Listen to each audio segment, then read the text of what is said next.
बहुत गौर से मेरी बात सुनना। हमने रोजियां तंग कर रखी है। मुझे एक बात बताइए, जुमा जुमा मस्जिद में जाया करते, गुफ्तगू भी सुनते, इमाम सुनते कि नहीं? बोले सुनते कि नहीं? गुफ्तगू तकरीर सुनते। अगर हर बंदा सिर्फ जुमे जुमे के दिन 50 रुपए लेके जाए और इमाम को मोहब्बत में नजराने के तौर पर पेश कर दे, अगर उस पैसे से इमाम के बच्चों की दवा आ गई तो मेरा ईमान ये कहता है, कसम खुदा की, अगर इमाम राजी हो गया तो मदीने वाला मुस्तफा राजी हो जाएगा। बहुत गौर करना मेरी बात।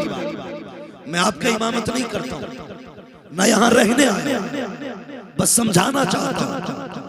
हम वो जगह की तलाश करते हैं, हमारी जमात में पैसे वाले भी हैं, बड़े बड़े बिजनेसमैन भी हैं, लेकिन जब पैसा कसरत से होता है, देने की बारी आती है, तो वो जगह तलाश की जाती है जहाँ पे कैमरा भी लगा हो, जहाँ पे दाद देने वाले लोग हो, जहाँ तारीफ करने वाले लोग हो, जहाँ हमारे पैसों की गिनती लगाने वाले मौजूद हो। ओ यार सुन तो सकी, अगर तूने कैमरे के आगे आकर के किसी गरीब को 50,000 भी दे दिए तो क्या दे दिए? कसम खुदा की खा के कहता हूँ, वो पैसा जो नामो नमूद के लिए ना दिया जाता है, क़यामत के दिन मुंह पे मार दिया जाएगा। कोई उजरत नहीं मिलेगी, कोई बदला नहीं मिलेगा, उसी पैसे का बदला मिलेगा जो दुनिया से छुपा के दिखा दिया जाएगा और मदीने वाले मुस्तफा को दिखा के दिया।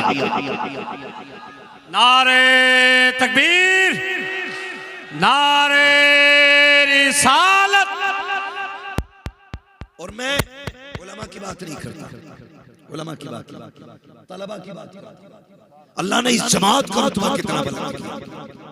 फरमाया गया अगर रोजी में बरकत ना हो तो आ मुफ्ती साहब के पास, कहते एक कुरान वाला मेरे साथ भेज दे। कहा क्यों? अपने दस्तरखान पे कुछ लुक़मे खिलाना चाहता। अगर तेरे दस्तरखान पे कुरान वाला बैठ गया और उसने हाथ उठा दिए तो हाथ नीचे आने से पहले अल्लाह तेरे दस्तरखान में बरकतें अता फरमा देगा। ये तरीके आगे बढ़ने, लेकिन हमारी कौम ने इंसाफ नहीं किया। हम कुरान वालों को कहते हैं ज़कात, मौलवियों को कहते हैं चंदे वाले। ये ज़कात चंदे वाले नहीं, ये जन्नत वाले लोग हैं। और ये कब पता चलेगा? जब क़यामत में अल्लाह हुक्म देगा, फरिश्तों जी रब्बे जलील मेरे कुरान वालों को लेके आओ। वो कहेंगे या अल्लाह, आदम से लेकर के आखिरी पैगंबर तक सारे नबियों की उम्मतें जमा, इतनी भीड़ में कैसे पता चलेगा कुरान वाला कौन है? कुरान का कारी किसी के बिल्ला भी नहीं है, किसी के बैच में नहीं लगा, किसी के लिखा भी नहीं, कलाई में कुछ नहीं, पट्टी भी नहीं लगी है। कैसे पहचाने? रब फरमाएगा मुंह सूंघना, जिसके मुंह से मुश्क की खुशबू आ रही होगी वही मेरे कुरान का पढ़ने वाला।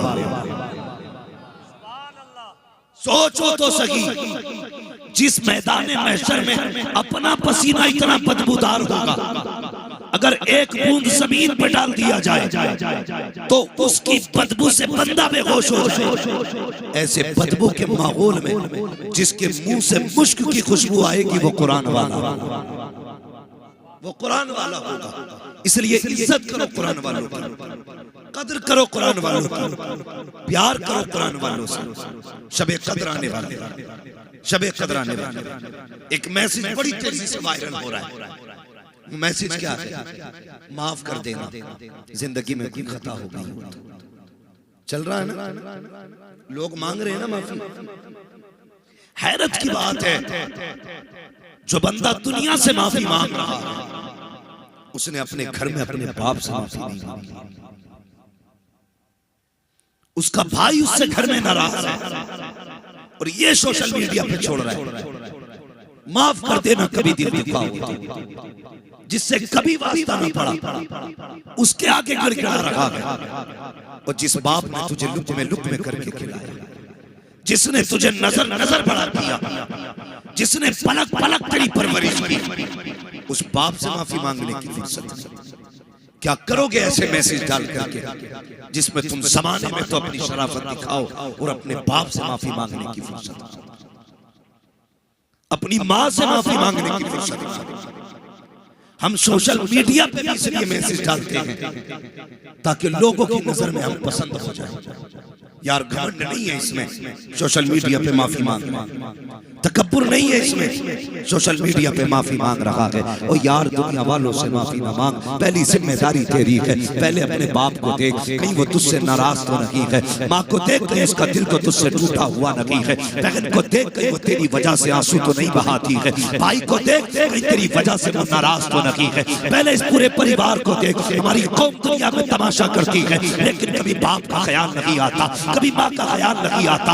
अगर कहा जाए जवान बाप को राजी कर ले, कहता क्या करूं मौलाना, मेरे बाप माफ नहीं करते हैं। नादान तूने बाप को जाना नहीं है। बाप के सीने में जो दिल है, बजागर ये देखने में सख्त है, लेकिन अंदर से बड़ा नर्म होता है। अगर तुझे लगता है तेरा बाप तुझे माफ नहीं करेगा, मेरी बात लिख ले, आज ही रात चला जाना। तेरा बाप बिस्तर पे लेटा हो, आंख बंद हो, सो रहा हो, उसके पैरों की तरफ बैठ जाना, आहिस्ता से तलवे पकड़ के दबाने शुरू कर देना। जब तू पैर छुएगा, तेरे छूने के एहसास से बाप उठ के बैठ जाएगा। जैसे उठेगा, तुझे देखेगा, कहेगा क्या बात है बेटे, इतनी रात को क्यों बैठा है? कहना बाप माफी लेने आया हूँ, ये तू जुमला कह देना। फिर आंखों में झांक के देखना, खता तेरी होगी, बाप रोता नजर आएगा, गलती तेरी होगी, आंख में उसके आंसू होंगे। आगे बढ़ के सीने से लगा के कहेगा, रखते जिगर तूने आने में देर कर दी है, मैं तो तेरे आने से पहले तुझे माफ कर चुका।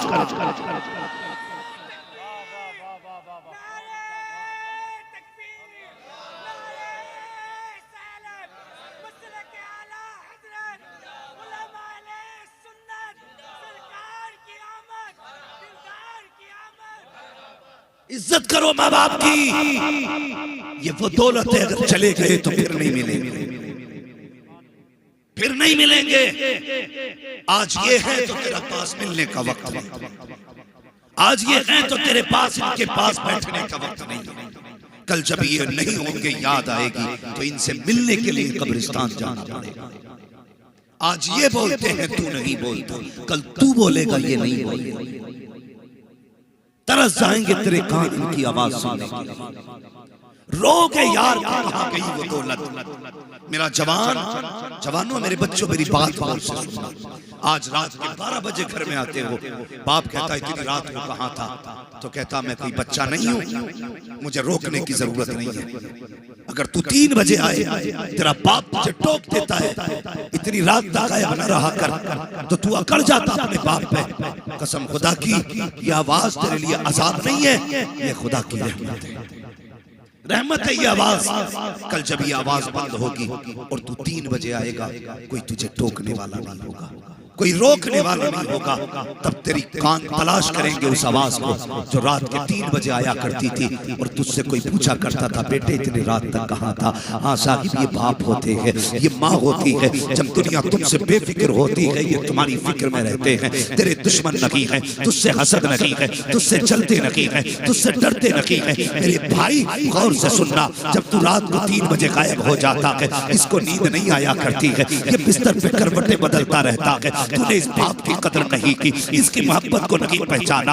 ये 3 बजे तुझे उठ करके जो डांटता है, तुझे जलील नहीं करता है, बल्कि तुझे बताना चाहता है, बेटे मैं इतना प्यार करता हूँ, इतना प्यार करता हूँ कि तूने 3 बजे घर में एंट्री की है, अभी तक मेरी आंख नहीं लगी है। हाँ जवान, तू 3 बजे आता है, ये जागते रहते हैं। कभी दिल पे हाथ रख के बता, जब ये 3 बजे आए हैं, कभी तूने भी जाग के इंतजार किया कि नहीं? कभी तूने भी इनका इंतजार किया कि नहीं? साकिब हम रातों में चला करते हैं, रोडों पे दिखाऊंगा। कई बार बूढ़े बूढ़े लोग लाठी लेकर के रोड पे उतर आते हैं। हमने गाड़ी रोक के पूछा, बाबा इतनी रात को क्यों खड़ा है, कहीं जाना है या सवारी का इंतजार है? वो कहता नहीं नहीं बेटे तू जा, मैं किसी काम से खड़ा हूँ। बाबा बता तो सही काम क्या है? तो वो कहता है बेटा काम से गया था, अभी पलट के नहीं आया है, रोज शाम को आ जाता था, अभी तक नहीं आया, इसलिए राह पे निकल के आ गया हूँ ताकि बेटे का जल्द अज जल्द पता चल जाए। वो मेरे भाई नसीब वाला है जो तेरी राहें तकने वाले मौजूद हैं,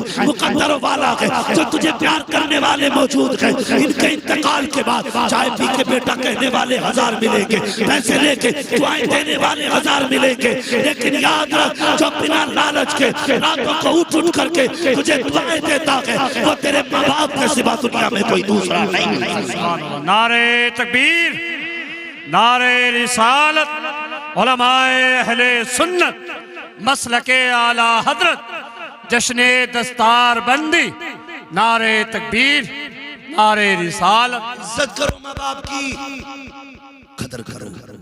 ये रूठे हैं तो इन्हें मना लो, ये नाराज है तो इन्हें राजी कर लो।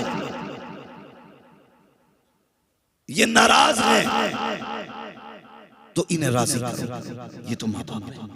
मैं जाओ मिंबर से लेके नीचे तक, ए टू जेड, अमीर से लेके गरीब तक, हाँ मजदूर से लेकर के अधिकारी तक, कोई एक बंदा ऐसा दिखा दो जिसने अपने बाप से ज्यादा प्यार करने वाला किसी को देखा। नहीं दिखा सकते, नहीं दिखा सकते। इसलिए आप उसकी मोहब्बत को तब समझेंगे जब आपके आगे औलाद होगी।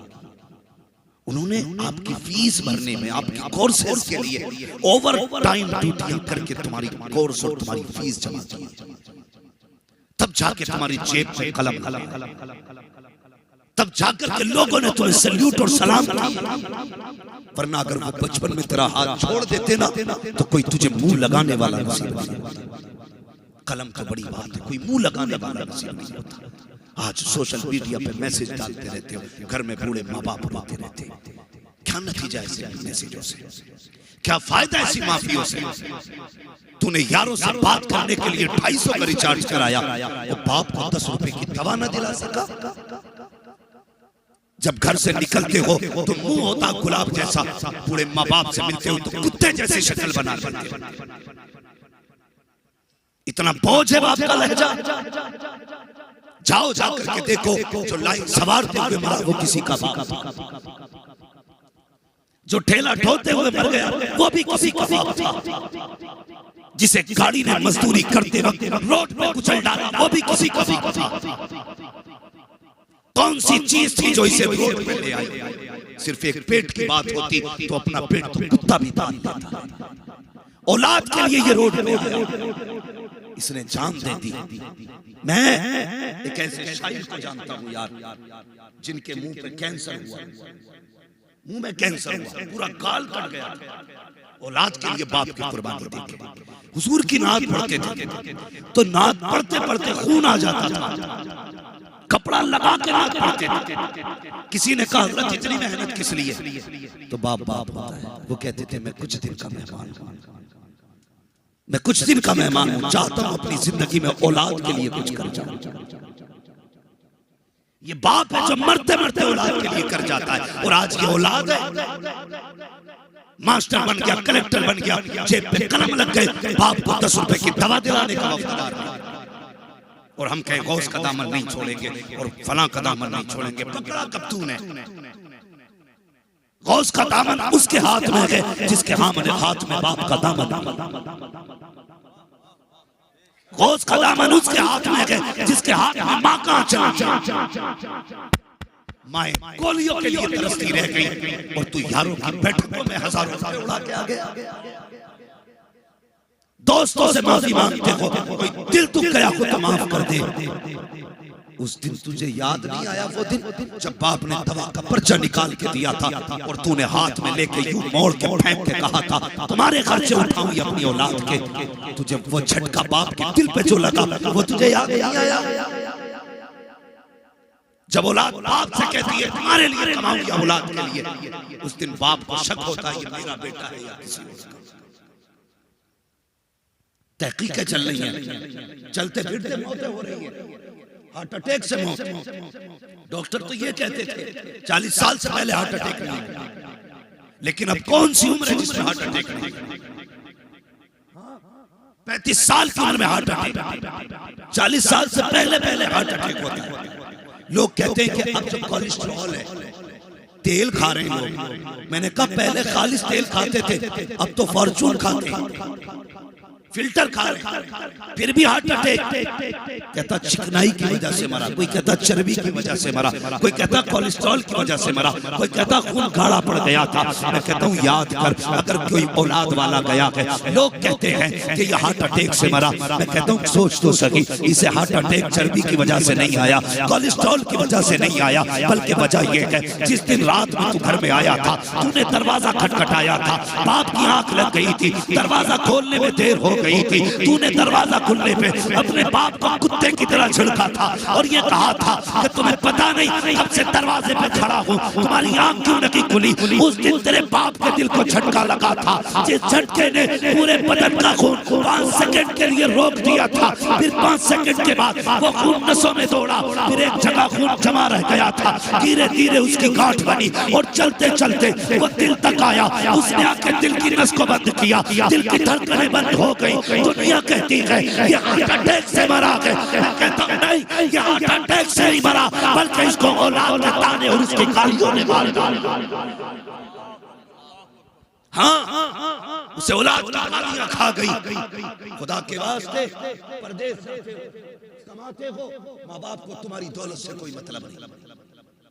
लिख लो मेरी बात। कई लोग कहते हैं हजरत जी मेरे माँ बाप जो है मेरे पैसे के पीछे, खुदा की कसम ये तेरे पैसे के पीछे नहीं पड़ते, मैं लिख के दे सकता हूँ, ये पैसे के पीछे नहीं पड़ते। ये अगर इन्हें पैसा प्यारा होता ना तो उस दिन इन्होंने पैसे से प्यार दिखाया होता, जिस दिन तेरे दिल के सुराख बंद हुए थे। तब डॉक्टर ने कहा था 10 लाख लगेगा, एक बाल पा जाएगा। इसने उस दिन अपनी जमीन बाप दादाई जायदाद बेच के तेरे दिल में पानी डलवाया था। उस दिन इसे पैसा प्यारा नहीं था। लोग कहते मेरी बीवी से जलते मेरे माँ बाप, अगर ये चलते तो खुदा की कसम तेरे सेहरे वाले दिन जितनी खुशी तेरे बाप को होती है उतनी खुशी तेरे किसी यार जलते तो तेरा निकाह ही नहीं करते, ये तेरा गला दबा के मार देते, ये चलते नहीं। एक जवान कहने लगा मुझसे तकलीफ क्या है माँ बाप को जानते हो? एक जवान खुद कहता मुझसे, कहता हजरत मैं कुछ पूछना चाहता हूँ। मैंने कहा पूछ। उसने कहा बात यह है कि मैं जब घर में आता हूँ मेरी बीवी मुझसे लड़ती है, मैं लड़के बगैर खाए खाना सो जाता हूँ, मेरी माँ देखती रहती है। लेकिन कहता इधर मैं करवटें बदलता रहता हूँ, उधर माँ करवटें बदलती रहती है। जब सुबह उठ के मैं काम पर बगैर खाए जाता हूँ ना मेरी माँ रोती है, वो चाहती है कि रात रात के खाना खिला दे मुझे, लेकिन मेरी बीवी की गालियों की वजह से मेरी माँ मुझे उठाने नहीं आती। वो कहता मैं क्या करूं? लोग खुल के कह के जा रहे हैं जिन औरतों की वजह से तेरे माँ बाप परेशान है, आग लगा दो, घर से निकाल दो, कह दो हमें वो औरत प्यारी नहीं है जो माँ की इज्जत नहीं कर सकती, हमें वो औरत प्यारी है जो हमारी माँ की भी इज्जत करेगी, हमारे बाप की भी इज्जत।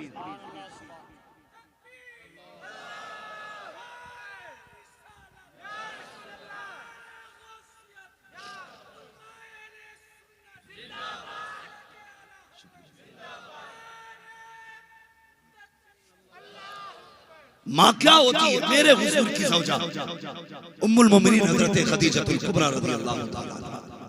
ये कौन है? ये कौन है? कायनात पे इस्लाम का एहसान है, लेकिन ये वो खातून है जिनका इस्लाम का एहसान, जिनको मेरे हुजूर ने मोहसिन है इस्लाम फरमाया। मेरी खदीजा वो है जिसका इस्लाम का एहसान है। मैं उन औरतों की बात नहीं करता जिनकी रात भी सीरियल के आगे गुजरती हो, जिनका दिन भी टीवी के आगे गुजरता हो। मैं उस माँ की बात करता हूँ जिसने इस्लाम पे एहसान किया। जब हुजूर के निकाह में आई थी तो आपके कपड़ों में सोने के तार पड़े हुए थे, लेकिन जब दुनिया से जाने का वक्त आया था तो आपके कपड़ों में 16 पैबंद लगे हुए थे। वो खातून जिसको मलका अरब कहा जाता था, उसने सारी दौलत इस्लाम के लिए लुटा दी। वो खातून एक दिन ना हुजूर की रिजाई अम्मी, सगी अम्मी नहीं, रिजाई माँ, वो माँ नहीं जिसने पैदा किया, वो माँ जिसने दूध पिलाया, हुजूर के घर आ गई। उम्र 60 साल, हजरत हलीमा सादिया आई ना तो हजरत खदीजतुल कुबरा की दौड़े लग गई, कभी इधर से उधर, कभी उधर से उधर, हाथ बांध के खड़ी हो गई। मेरे हुजूर ने फरमाया खदीजा बैठती क्यों नहीं? बैठती क्यों नहीं हो? ये पूछा हुजूर ने। उम्मुल मोमिनीन हज़रत खदीजा कहती हैं या रसूल अल्लाह आपकी माँ आई है। आपकी, जोर से बोले, आपकी बीवियों से डरते हैं क्या? नहीं झूठ मत बोलो, डरते तो सभी होंगे, मगर मेरी बात गौर से सुनो।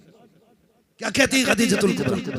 हुजूर आपकी माँ आपकी माँ आई है, मैं इसलिए खड़ी हूं कहीं ऐसा ना हो हजरत हलीमा पानी का हुक्म दें और मुझे उठने में देर हो जाए। इस डर से खदीजा बैठी नहीं कि हजरत हलीमा के हुक्म पे उठने में देर ना हो। ये सास का आज तो अगर माँ बेटे को आवाज दे बेटा उठ के जाए, कहां जा रहे हो, इसकी तो आदत है टटराने की, ये तो भौंकती रहती है। मेरी बहन मेरी बेटी जिसके कदमों में तेरी जन्नत है ना, इसकी जन्नत तेरी सास के कदमों के नीचे, ये याद रख, इसकी जन्नत तेरी सास के कदमों के नीचे। तो माँ को दुख रहता है बेटे की सेहत का, उसे दुख रहता है बेटे की जिंदगी का। बेटों की भी जिम्मेदारी है वो माँ बाप को राजी करें। ऐसी रात आने वाली है जिस रात में अल्लाह बनु कल्ब की बकरियों की तादाद की बालों की मिकदार में गुनाहगारों की मग़फ़िरत फरमाएगा। मगर याद रखिए माँ बाप के नाफरमान इस रात में भी नहीं बख्शे जाएंगे। कुछ भी हो तो कुछ भी कर लो, माँ बाप नाराज है तो बख्शिश नहीं होती। पहले माँ बाप को राजी करो, उसके बाद अल्लाह तुमसे राजी, उसके बाद अल्लाह तुमसे राजी। आएगी इबादत की रात, लोग एक दूसरे से कहेंगे आज रात भर जाग, इसलिए कह रहा था कि मेरे जागने का लिए गवाह हो जाए। हाँ, हमारे कई सारे नौजवान गाड़ी का यूं एक्सीलेटर खींचेंगे, इलाके का कोई कब्रिस्तान नहीं जहां चक्कर न मार के आए। क्या मतलब है रत जगह का? यही क्या हुर हुर करनी है पूरी रात? एक रकात नहीं पड़ी, टंकी फुल कराई, एक्सीलेटर खींचे जा रहे। क्यों? कि जाना चाहिए मज़ारों। कभी ये भी सोचा क्यों जाना चाहिए? सिर्फ चक्कर लगाने का हुक्म इसलिए कि जाओ कब्रों को देखो और अपनी मौत याद करो, इसलिए कब्रिस्तान जाना चाहिए। कब्रिस्तान जाओ अपनी मौत याद करो और फिर रो रब के आगे मालिक वो भी दिन आना है, एक दिन मैं भी मनो मिट्टी नीचे आऊंगा, लोग मुझे भी दफना के पलट जाएंगे, अपना भी कोई कब्र पे नहीं रहेगा, अंधेरा होगा। अगर तेरे महबूब ने चेहरा मेरी तरफ न किया तो क्या बनेगा? हाँ, लहद में इश्क़ रुखे शह का दाग लेके चले, अंधेरी रात सुनी थी चराग लेके चले। कोई कब्र की तैयारी करे यार, कब्र की तैयारी करे, कोई सच्चा यार नहीं है कब्र का। वो लोग जो कहते हैं ना तेरे बगैर चौराहे पे दिल नहीं लगता, उस वक्त तक चाय अच्छी नहीं लगती जब तक तू दस्तरखान पे ना हो। जो कहते थे तेरे साथ जिएंगे तेरे साथ मरेंगे, तेरी मौत आने की देर है, कोई तेरे कपड़े उतारने तैयार नहीं होगा। जो तेरे गले मिलते थे ना वो तुझे हाथ लगाने तैयार नहीं होंगे, हाथ लगाने तेरे उतारे हुए कपड़ों को छूने से डरेंगे। जो तेरे साथ खाते थे, जो तेरा झूठा खा लेते थे, तुझे गुस्ल के लिए हाथ लगाने नहीं आएंगे। तलाश किया जाता है कहां है जो 500 रुपए लेके मैयत में लाएगा, कहां है 1000 रुपए लेके इसकी कब्र खोदी जाए, कहां है वो जो इसके कपड़ों को कफन में तब्दील करे। इनकी यारी जो मरने के बाद तुझे छू नहीं सकते, इनकी यारी जो कब्र में रख के पलट नहीं सकते। तेरी कब्र में जाने की देर है, सारे तेरी बिरयानी पर टूट पलटों के लिए लड़ जाएंगे, तेरी बिरयानी में बैठे होंगे, भूल जाएंगे किसे डाल के आए हैं गड्ढे में, किसे दफन किया है कब्र में। जब सारे रिश्ते साथ छोड़ जाते हैं तब मदीने वाले मुस्तफा का रिश्ता, तब हुजूर का रिश्ता काम आता है। यारी लगा उनसे यार, कसम खुदा की ये यार यहाँ तक निभाते हैं, मदीने वाले जब यारी करते हैं तो वहां तक निभाते, सुभान अल्लाह, वहां तक निभाया करते हैं। हुजूर से इश्क करो जवान, हुजूर से वफा करो। किसी से दोस्ती भी होगी तो मुस्तफा की, दुश्मनी भी होगी तो मुस्तफा की। और याद रखिए जो अपने आप को मुस्तफा और खुदा के हवाले कर देते हैं, ज़माना उनके हवाले हो जाया करता है। सच्ची बात बताओ, पैसा बहुत है, दौलत बहुत है, लेकिन हम रब को राजी नहीं कर पाया। जबकि अमीरों के लिए सबसे आसान है अल्लाह को राजी करना। गरीब का बेचारा चिल्ले करेगा, कई कई महीने इत्तिकाफ करेगा तब जाके रब की दोस्ती मिलेगी। और अमीर जितनी जल्दी चाहिए उतनी जल्दी रब को दोस्त बना सकता है। आप कहें कैसे? फरमाया गया सखी अल्लाह का दोस्त होता है। सखी सुभान अल्लाह। अल्लाह का दोस्त होता है। खुदा ने तुम्हें पैसा दिया, उसकी राह में खर्च करो, उसकी रजा के लिए। फिर देखो रब तुम पे कितना मेहरबान होता है। रब कितना मेहरबान होता है। एक बादशाह था, बड़ा सखी, बड़ा बादशाह था। उसने सखावत शुरू कर दी। उसकी कसरते खर्च से, उसकी सखावत से रब उसके करीब और वो रब के करीब। फिर जब बंदा रब के करीब होता है ना तो अल्लाह सारे पर्दे हटा देता है। फिर वो रब के नूर से देख रहा है। नीचे आंख डाल दे तो तहत सरा तक देखता है। यूं नजर उठा दे तो अर्श मुअल्ला तक देख लेता है। ये रब की कुर्बतों का नतीजा, ये उसकी दोस्ती का नतीजा। अल्लाह अकबर। तो जब वो दोस्त हुआ ना तो बीमार हो गया, बीमारी उसे लग गई। उसने ऐलान किया, था बड़ा सही, ऐलान कर दिया जो मेरे मर्ज की दवा लाएगा मैं उसे पैसे दूं। तो लालची दुनिया, ठीक है जी, लाइन लग गई लोगों की, पुड़ियां बनाते कहते बादशाह तेरी दवा है, और बादशाह उसे पैसे दे देता। पूरे शहर का तरीका ही हो गया, चूल्हे चलने लगे, पत्ता तोड़ते पुड़िया में लपेट के बादशाह तेरी दवा लाया। बादशाह भी बड़ा होशियार क्योंकि वली बन चुका था। पुड़िया खोलता और पूछता बता तुझ में शिफा है? पुड़िया कह देते नहीं बादशाह मुझ में शिफा नहीं, मुझ में शिफा नहीं है। वो जानता था। वो पुड़िया कह देती मुझे तो फला पेड़ से तोड़ के ले आया, मैं तो कोई दवा नहीं था। वो कहता इस अलमारी में रख दो और इसे पैसे दे दो। इत्तेफाक से ना उसी गांव में एक माँ थी और एक बेटा था, मगर जानते हो थे दोनों तहज्जुद गुजार। बेटा कहने लगा माँ कई दिन हो गए फाके करते करते, मुझे भी इजाजत दे, पुड़िया मैं भी ले जाऊं, घर का कुछ खर्च चल जाए। माँ ने कहा नहीं बेटे, मैंने तुझे हलाल के हुक्म से जवान किया, हराम का आज तक लुकमा नहीं पड़ने दिया। यही वजह है पूरी रात तू रब के आगे खड़ा रहता है। हलाल हुक्मों की बदौलत है जो तू सजदे करता है। बेटे ना, आज हलाल हराम का रुकमा खा के अपनी रोजी खराब कर। बेटे ने इसरार किया माँ फिर कब तक ऐसी गरीबी झेलते रहेंगे? माँ ने कहा अच्छा बेटे अगर तुझे दवा लेके जानी है तो सुबह तक इंतजार कर। माँ थी, कोई गाने सुनने वाली माँ नहीं थी, टीवी के आगे डांस करने वाली माँ नहीं थी।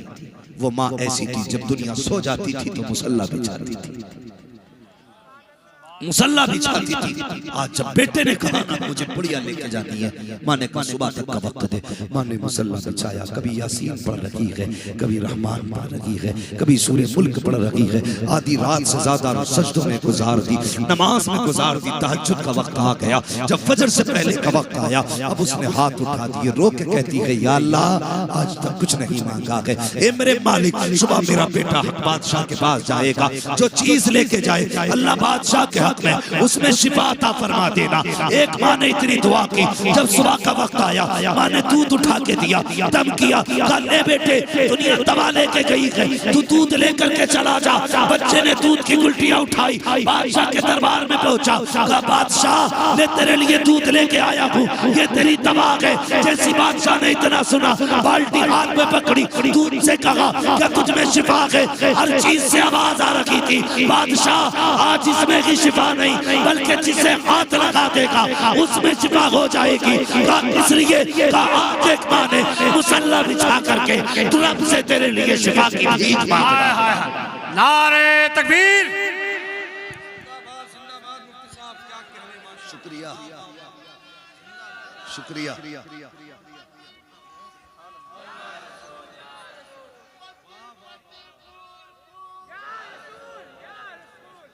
हाँ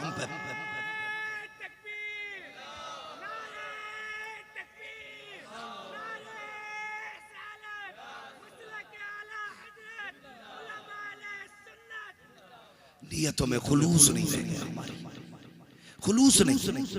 सही बात यह है कि हम जब कोई काम करते उस वक्त ये ख्याल भी निकल जाता दिमाग से कि खुदा देख रहा है, खुदा देख रहा है। अभी रस्म चली है साहब अपने इलाके में भी इज्तिमाई निकाहों की रस्म, मैं इससे इनकार नहीं करता। जो अहले सरवत लोग हैं, मैं गुजारिश करता हूं आप गरीबों के निकाह में मदद करें, लेकिन तुम्हें खुदा का वास्ता, जो तस्वीरें मैं अखबारात में देखता हूं, सोशल मीडिया पे देखता हूं, दिल दुखता है, दिल दुखता है। 70 दूल्हे बैठाए जाते हैं, फोटो लिया जाता है, अखबार में चिपकाया जाता है, फला हजरत के हाथ से 70 लड़कों का निकाह, बेटियां सुर्ख जोड़ों में बैठाई जाती हैं, लेकिन कसम खुदा की जब उनके फोटो लिए जाते हैं वो दुल्हन नहीं लगती, सुर्ख जोड़ों में लिपटी हुई लाश। भूल जाते हैं, क्यों भूल जाते हैं?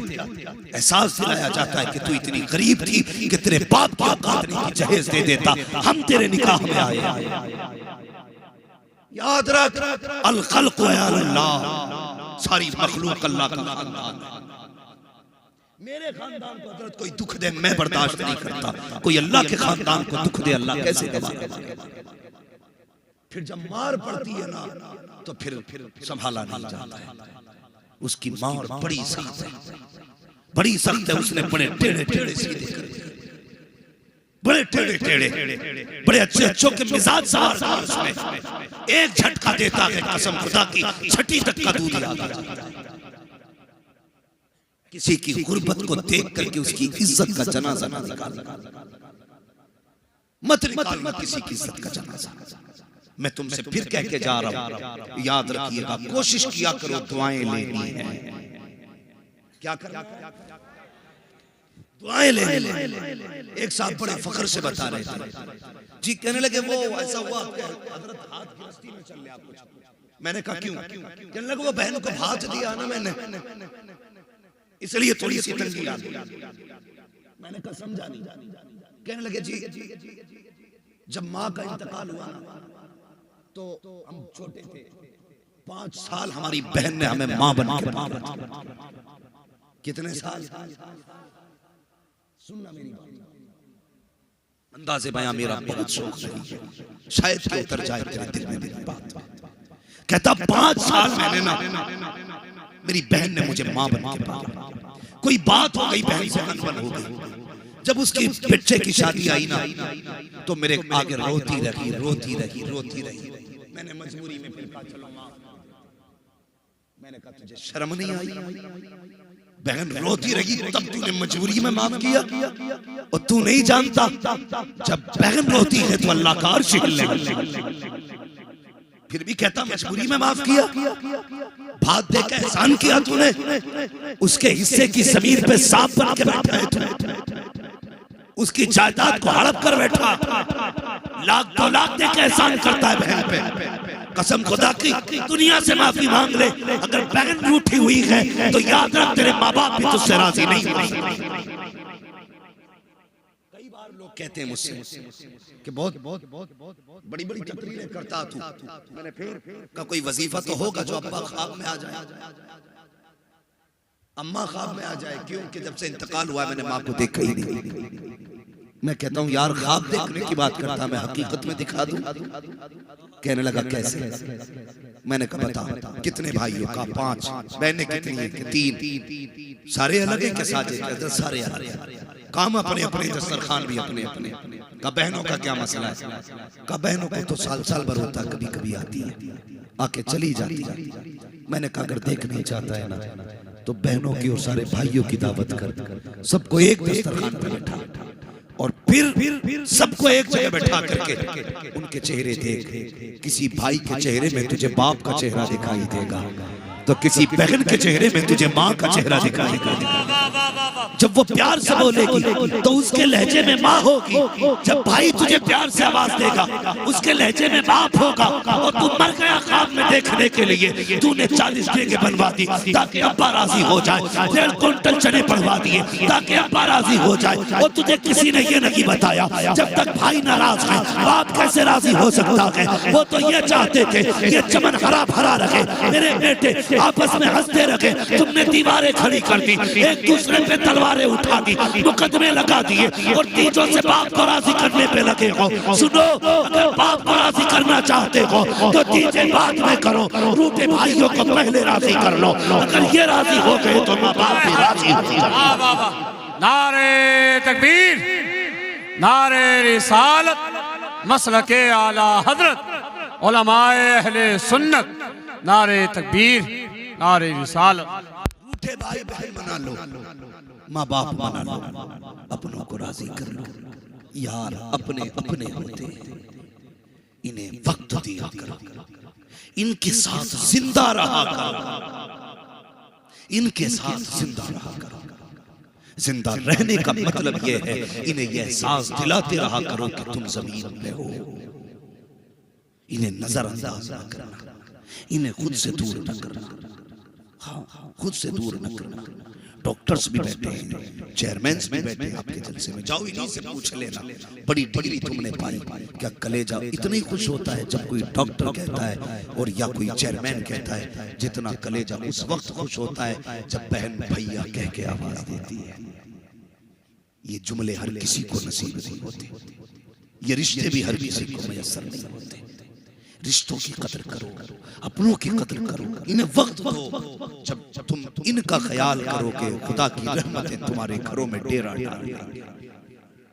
शबे बारात से पहले पहले माफी मांग लेना अपनों से, फिर आना की चौखट पे। वो इतना करीब है, वो तो ये कहता तूने 40 साल गुनाहों में गुजार दिए, एक बार आके तो देख सही, मेरी चौखट पे बैठ तो सही। अगर तेरे एक कतरे से आंसू के तेरे 40 साल के गुनाह न मिटा दूं तो फिर बात।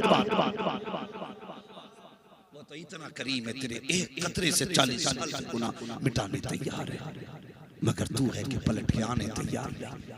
एक मिस कॉल आ जाए, खाना छोड़ के यार के पास चले जाते हो।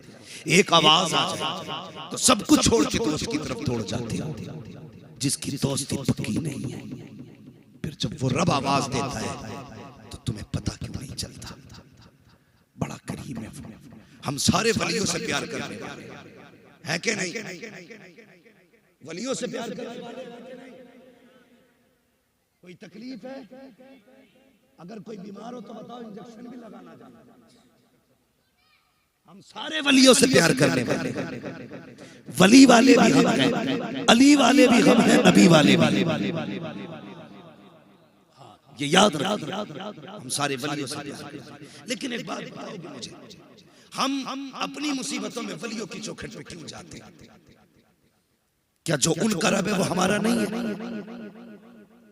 जो उनका खुदा है वो हमारा नहीं है? जिसने उन्हें पैदा किया उसने हमें पैदा नहीं किया? बोलो किया कि नहीं? सबका खुदा एक है ना, हम उधर क्यों जाते? वजह है हमें रब से लेना नहीं है, उन्हें रब से दिलाना आता है। उन्हें रब से दिलाना आता है। वो कैसे? सुने मेरी, वो कैसे? एक बुजुर्ग हुए, नाम है हजरत अब्दुल्लाह इब्न जुबैर। ठीक है जी, क्या नाम है? बहुत बड़े बुजुर्ग और इतने पाए के आबिद थे कि उन्होंने सिर्फ इस वजह से निकाह ही नहीं किया था कि कहीं बीवी मेरी इबादत में रुकावट न पड़ जाए। समझ गए मेरी बात? ऐसे निकाह करना भी इबादत है, एक भी इबादत, दो भी इबादत, तीन भी इबादत, चार भी इबादत। अब तो राजी हो जाओ, अब तो चार इबादत बता दी, चार भी हम इबादत। लेकिन उन्होंने निकाह सिर्फ इसलिए नहीं किया कि रातों के क़याम में खलल, दिनों के रोजे में रुकावट, इसलिए पूरी जिंदगी निकाह नहीं किया। एक दिन पढ़ रहे थे हदीस, तो उसमें पढ़ा कि क़यामत के दिन अल्लाह हर मर्द का निकाह जन्नत में करेगा। जितने जन्नती होंगे सारे निकाह वाले होंगे, सबकी बीवियां होंगी। ख्याल आया जब सबके निकाह होंगे तो वहां तो फिर हम भी नहीं बच पाएंगे, हमारा भी होना है निकाह। जाहिर है यही की औरत से निकाह होगा वहां। तो अल्लाह वाले थे, हाथ उठा दिया, या अल्लाह जो जन्नत में मेरे निकाह में आए मैं उसे देखना चाहता हूं। पहली रात दुआ मांगी, कुछ नहीं। दूसरी रात दुआ मांगी, फिर भी कोई नतीजा नहीं। जब तीसरी रात दुआ मांगी ना, तो ख्वाब देखा। ख्वाब में कोई कह रहा था, अब्दुल्ला तू पूछना चाह रहा था ना कि मेरी जन्नत में बीवी कौन बनेगी? तो उसने कहा, मैं मैमूना वलीद हूं, मैं बसरा की रहने वाली हूं। आँख खुली ना, सुबह सफर किया, बसरा पहुंचे। लोगों से कहा, लोगों ये मैमूना कहाँ मिलेगी? जैसी हजरत ने इतना कहा, मैमूना कहाँ मिलेगी? आपकी विलायत के भी चर्चे थे और तकवे के भी चर्चे थे। लोग कहने लगे, आप मैमूना को पूछ रहे? कहा क्यों? कहा वो तो पागल है, वो तो पागल है। कहा क्यों? कहते जब वो लोग हंसते तो वो रोती है, और लोग रोते तो वो हंसती है। इस वजह से बच्चे उसको पत्थर मारते। फरमाने लगे, वो कुछ भी है, बताओ कहाँ मिलेगी? लोग कहने लगे, हजरत वो हमारी बकरियां लेके जाती है, रोज बकरियां चराती है, असर के वक्त वापस आ जाएगी। आपने फरमाया वक्त कम है, मुझे बताओ है कहाँ? कहने लगे, पता नहीं, इस तरफ जंगल में जाते। जब आप गए ना, तो जहां कदम रखते थे वही सांप, जानवर, जहरीले बिच्छू। आप कहते, मैं हैरत में था, मैमूना वलीद इतने जहरीले जानवरों के बीच में कैसे आ जाती है? कहते, मैं जंगल पार करके जब बीच जंगल में पहुंचा, कहते मेरी हैरत की इंतहा न रही कि मैंने देखा मैमूना वलीद मुसल्ले पे खड़ी है और उसकी बकरियों की रखवाली शेर कर रही है। समझ गए बात? उसकी बकरियों की शेर कर। कहते मैं कभी बकरियां देखता, कभी मुसल्ला देखता। मैं बकरियों को देख रहा हूं। बकरी आदत होती है रेवड़ छोड़ के भागने की। कहते बकरी भाग जाती, शेर जाता, कान पकड़ता, लाकर रेवड़ में खड़ा कर देता। फिर कोई बकरी भागती, फिर जाके शेर पकड़ के लाता। कहते मैं हैरत से बकरियों को देख रहा था, मुझे पता न चला कब मैमूना ने नमाज मुकम्मल की, सलाम फेरा, अभी कोई गुफ्तगू नहीं हुई, मैंने नहीं देखा था मैमूना कोई तरफ, अभी मैं बकरियां देख रहा था। इतने में सलाम फेरते की मैमूना ने आवाज दे के कहा, ओ अब्दुल्ला बता तो सकी, मिलने का वादा तो जन्नत में किया गया था, तू यहाँ कैसे आ गया है? इतना सुनना था, हैरत की इंतहा न रखी। कहते मैमूना बता तो सकी, मैं कभी मिला नहीं, कभी आया नहीं, तुझे मेरा नाम किसने बता दिया है? मैमूना कहती है, ओ अब्दुल्ला सुन, जिसने तुझको मेरा नाम बताया है, उसी रब ने मुझको तेरा नाम भी बता दिया। है नारे तकबीर, नारे रिसालत, मसलके आला हजरत मुफ्ती हम्माद साहब क़िबला, नारे तकबीर, जश्ने दस्तारबंदी। जिस बात के लिए मैंने पूरा वाक़या कोड किया है, वो आगे आगे आपने फरमाया। अच्छा, फरमाने लगे, मैमूना एक बात समझ में नहीं आई। कहा क्या? कहा ये शेर है, ये बकरियां, इनकी आदत तो इनको खाना है। ये शेरों ने तेरी बकरियों से दोस्ती कब से कर ली? ये सवाल था। मैं देख रहा हूं बकरी भागती है, कान कान लगाते, दांत तक नहीं लगता, इनको तो खा जाना चाहिए। ये दोस्ती कब से हो गई? मुस्कुरा के कहने लगे, अब्दुल्ला जब से मैंने रब से दोस्ती कर ली है, बकरियों ने मेरी शेरों से दोस्ती कर ली। ये हैं अल्लाह वाले। ये अल्लाह वाले जब रब के बहुत करीब होते तो जो हम नहीं ले पाते ये वो दिला देते। इसलिए हम अल्लाह वालों की चौकी और रब के बंदों, अल्लाह से तौबा करो, अपने गुनाहों से अल्लाह को राजी करो। शब बारात आ रही है, इसमें हलवे इसलिए बनते थे हल्की ग़िज़ा खाएं, देर तक खड़े रहें। अब तो इतने मेवे पड़ जाते हैं इसमें कि आदमी खा के बिस्तरखान से उठ ही नहीं,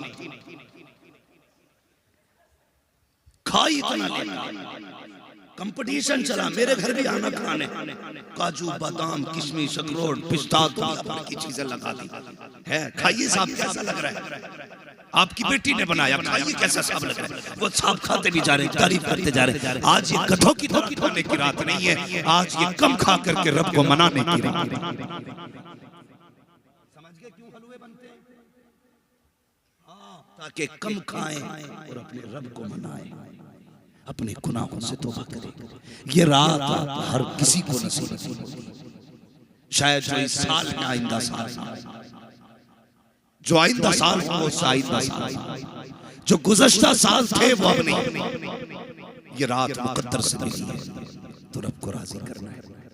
और याद रखिएगा, जो पैसे वाले लोग हैं वो खैर की नीयत से पैसा लुटाया करें। इस काम पर अगर चाहते हैं कि सुन्नियत का काम हो, इबादतें अच्छी हो, तो ये ख्याल करना, एक वजीफा मेरा यही बात लेना, जुमे के दिन जाना, जिसकी जो हैसियत हो, जिसका जो भी इमाम हो, जो भी इमाम हो, मुट्ठी बंद करके दे देना, मुट्ठी बंद करके दे देना। जब उसके बच्चे खुश होकर दुआ करेंगे, खुदा की कसम हो सकता है वली की दुआ टाल दी जाए, लेकिन जरूरतमंद अगर तेरी वजह से राजी होकर हाथ उठाता है तो अल्लाह हाथ नीचे से आने से पहले उसका अजर दे दिया। करेंगे इंशाअल्लाह ये काम, जोर से बोलो, सारे वादा करो इंशाअल्लाह ये काम करेंगे। और उसके अलावा तीन दारों से प्यार करेंगे। ये इदारे हमारे लिए एक हिफाजत का, पनाह का और हमारे लिए एक ईमान का मजबूत किला है। ये आखिरी बात है कि बात खत्म कर रहा हूं। अगर ये इदारे ना होते तो आज हमारे चेहरों पे दाढ़ियां नहीं होती, इदारे नहीं होते, मदरसे नहीं होते तो ये टोपियां नहीं होती, मदरसे नहीं होते तो हमारे बच्चों को कलमा करता था। ये मदरसों का एहसान है कि हमारे बच्चों को कलमा करता है। ये मदरसों का एहसान है कि हमारे बच्चों को सजदा करना। ये मदरसों का एहसान है हमें टोपियां उड़नी आती हैं। इसलिए जिम्मेदारी अमीरों की कि अपनी दौलतों के दरवाजे मदरसों के लिए खोलो। ऐलान करके मौलवियों से कह दो, मुफ्ती साहब तालीम देना तुम्हारा काम है, पैसे देना हमारा। इन्हें फ्री कर दो इस वक्त से और लगो आगे, फिर मर के देखो। मैं तो दावे से कहता हूँ अल्लाह से तिजारत करो, फिर देखो अल्लाह कितना नवाजेगा। अल्लाह इतना नवाजेगा तेरी पुश्तों से नहीं समझा। लेकिन हम तिजारत नहीं करते। हजरत मूसा कलीम एक दिन गुजर के जा रहे तो आपका उम्मती कहने लगा आप कलीम हो, दूर पे जाओगे? कहा रब से मेरी तरफ से इतना कह देना कि यार रब मैंने कभी जिंदगी में पेट भर के खाना नहीं खाया है, जितनी मेरे हिस्से की हो ना इकट्ठी दे दे ताकि मैं जिंदगी में एक बार पेट भर के खा सकूं। हजरत मूसा गए दूर पे रब से अर्ज किया, अल्लाह तेरा बंदा है ऐसे ऐसे कहता है। कहा ठीक है मूसा हम दे देते। रब ने जितनी जिंदगी भर की रोजी थी इकट्ठी दे दी, सारी दे दी। कुछ दिन गुजर गए, आप जब उसके दरवाजे से फिर गुजरे तो क्या देखते? पहले खुद भूखा रहता था, आज उसके दरवाजों पे भूखों की लाइन लगी।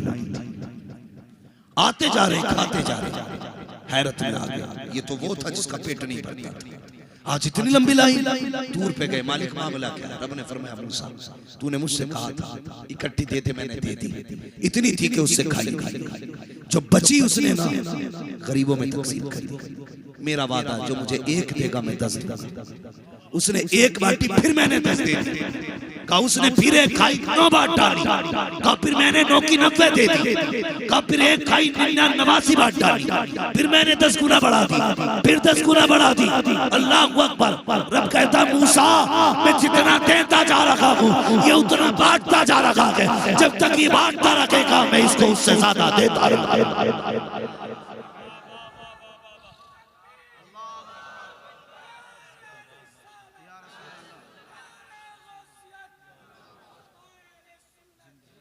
तो तिजारत करो अल्लाह से, तिजारत करो। कभी कभी दवाएं नहीं करती जो दुआएं करती। हाँ डॉक्टर्स भी मौजूद है जिम्मेदार के साथ। कई बार इन्होंने तजर्बा किया होगा, अगर ये प्रैक्टिस करते हैं तो हम किसी मरीज को देखते हैं तो हम कहते हैं ये तो बचना ही नहीं, लेकिन फिर वो बच जाता है। कभी ऐसा होता है ये अरे मामूली सी बीमारी है खुराक में ठीक हो जाएगा, लेकिन वो मर जाता है। क्यों? एहसास कराता है रब अपने वजूद का। देख मैं हूं, न तेरी प्रैक्टिस बचाता, न तेरी दवा बचाता मैं हूं। और मौत भी मैं देता हूं, जिंदगी भी मैं देता हूं। तो अगर दुख भी आए तकलीफ हो तो फिर सिर्फ दवा की तरफ नहीं, दुआ की तरफ भी आना चाहिए, अपने रब की चौखट पे भी आना चाहिए। मैं अगर कोई हवाले के तौर पे वाकया बयान करूं तो बात लंबी होगी, बस इतनी गुजारिश करूंगा कि रब को राज़ी करें, दुआएं लेने की कोशिश करें। जब दुआएं मिलती हैं अल्लाह मुसीबतें डाल देता है। अमेरिका में बहुत बड़ा सेठ पैसे वाला अपने ही इसी बर्रे सरहद से गया, उसे 25-35 साल बीत गए, बिलियनों उसने डॉलर कमाए, बहुत बड़ा सेठ बना, लेकिन उसे जब बीमारी लगी तो कैंसर की बीमारी थी, कैंसर की बीमारी, मौत के करीब आ गया। डॉक्टरों के पास गया, डॉक्टरों ने कह दिया 2 महीने का मेहमान है, जा मौज कर ले जितनी करनी है, बचने वाला तो है नहीं। जब उसने इतना सुना ना तो हम कब जाते, जब मायूस होते फिर जाते। एक अल्लाह वाले के पास गया, कहने लगा हुजूर डॉक्टरों ने कह दिया बचना नहीं, आप बताइए क्या करें। उन्होंने कहा कहाँ रहता है, कहा फला मुल्क में, कहा अपने लोगों से कब से नहीं मिला। उसने कहा 35 साल हो गए, मैं पैसे कमा के दौलत में गिर गया। तो अल्लाह वाले ने कहा जा अपने मुल्क चला जा, तमाम दोस्तों अहबाब की दावतें कर, रिश्तेदारों के पास वक्त गुजार, उन्हें खाने खिला। 1 महीने बाद फिर आप, उसने 1 महीने तक लंगर जारी रखा। 1 महीने के बाद पलट के गया। अल्लाह वाले ने कहा जा अब चेकअप करा। जब चेकअप कराया तो ना कैंसर था ना कैंसर का नाम था।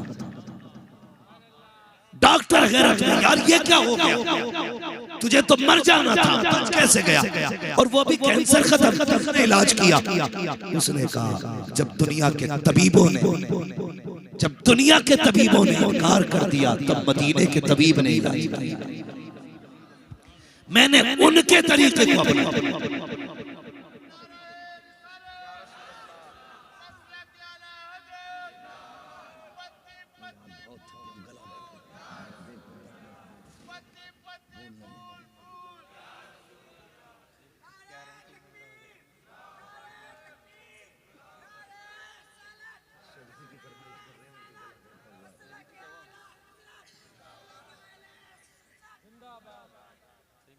राजी करेंगे अल्लाह को, सारे बोलो इंशाअल्लाह। वो इतना करीब है, इतना करीब है, सोच भी नहीं सकते। जो 70 मौत से ज्यादा प्यार करता, बताओ वो कितना प्यार करता। कभी पलट के देखा ही नहीं उसकी चौखट पे। वो तो ये कहता है सो रात को तेरी आंख खुल जाए और मेरी याद आ जाए, मत कर मुसल्ला बिछा, मत कर गुजर, ठंडी रात है।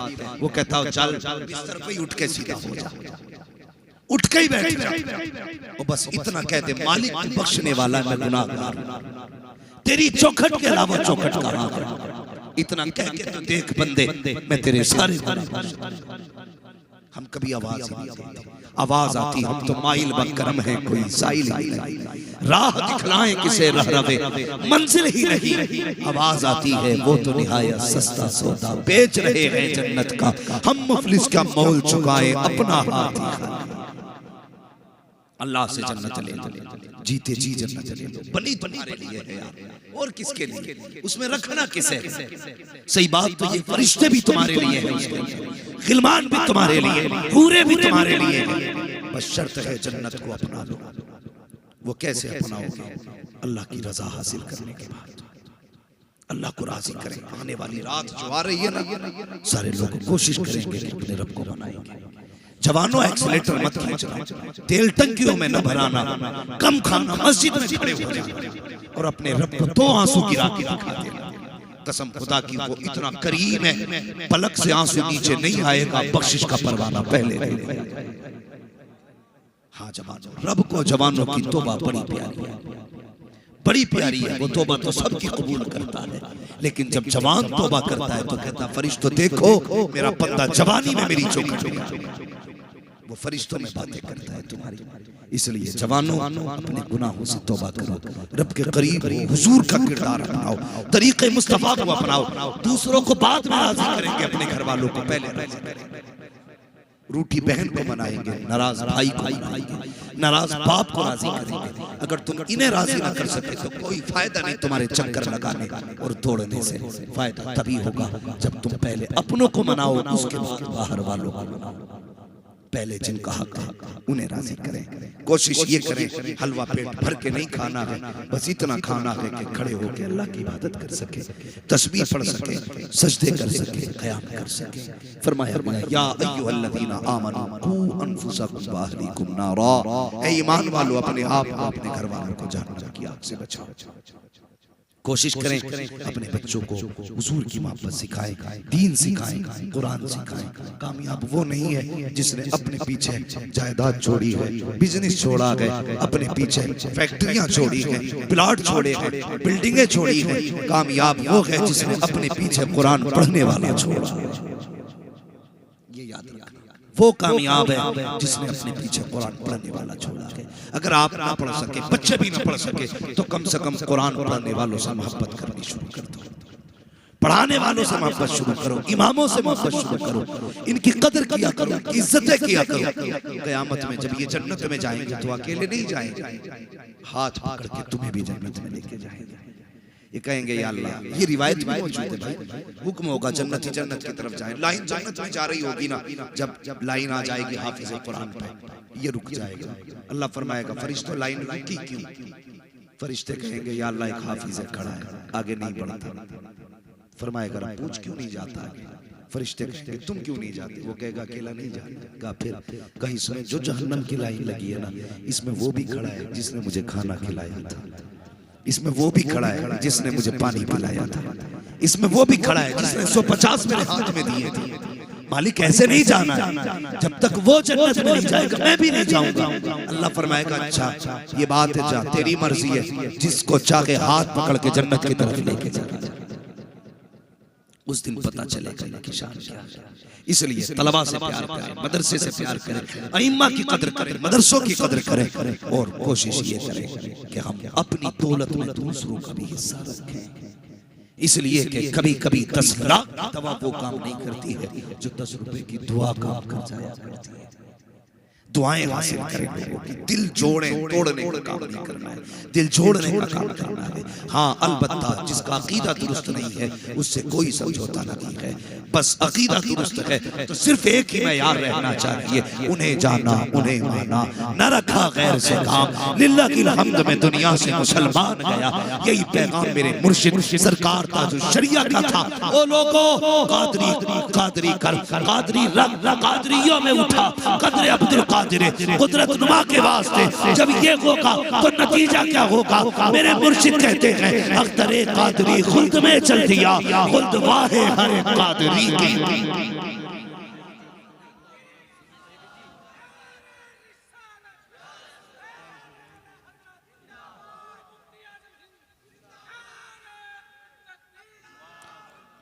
बच्चे कई बार फरमाइश कर चुके हैं, ये तलबा हैं, इनको जन्नत की चिड़िया कहा गया। ये कई बार कह चुके हैं कि जरा हुजूर का शजरा सुना दिया जाए। मेरा गला भी बैठा हुआ और थक भी चुका हूं, मगर इनकी फरमाइश अल्लाह करे इसी के अजर में जन्नत में जाए। मैं इनकी फरमाइश पूरी करने के लिए मेहनत करने की कोशिश करता हूं, लेकिन गुजारिश है, मैंने आपसे नहीं कहा उठा के सुभान अल्लाह कहो, उठ के सुभान अल्लाह कहो, नहीं कहा ना बता। मैं अब चाहता हूं जब मैं शजरा पढ़ूं ना तो बस आपको सुभान अल्लाह कहना है, लेकिन कहना सारे लोगों को एक साथ ही और जोर से कहना है। नतीजा क्या होगा? आप सुभान अल्लाह कहेंगे ना तो मुझे सांस मिल जाएगी, आपको सवाब मिल जाएगा। ठीक है जी, बात साफ अच्छी रहती है। आप सुभान अल्लाह कहेंगे, मैं बीच में सांस ले लूंगा तो आपको नेकियां मिल जाएंगी। अब जरा कह के दिखाएं कैसे कहना सुभान अल्लाह। जियो सलामत रहो। मुफ्ती साहब मजमा बड़ा अच्छा है, ऐसा लग रहा है माशाल्लाह जैसे महफिल शुरू हो रही है, और आपकी मोहब्बतें बता रही है कि जैसे आज की महफिल मुस्तफा के मदीने जाने।